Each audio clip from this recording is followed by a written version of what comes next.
సమస్యలు పరిష్కరించాలని డిమాండ్ చేస్తూ నిరవధిక నిరసన కార్యక్రమాలు నిర్వహిస్తున్న అంగన్వాడీలకు చిత్తూరు జిల్లా కుప్పంలో ప్రతిపక్ష తెలుగుదేశం పార్టీ మద్దతు ప్రకటించింది.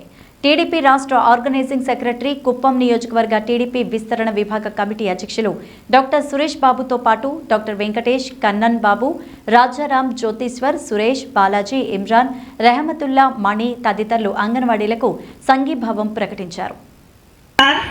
కుప్పం ప్రాజెక్ట్ తరఫున, అదేవిధంగా జిల్లా కమిటీ తరఫున మా వాళ్ళకు చాలా మంచి సలహాలు ఇచ్చి మా వాళ్ళని ధైర్యవంతులు చేసినందుకు మా ప్రాజెక్ట్ తరఫున మీకు హృదయపూర్వక ధన్యవాదాలు సార్.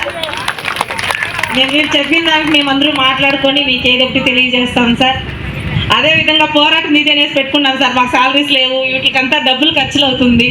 మేమంతా సహాయంగా మా ఉంటేనే డబ్బులు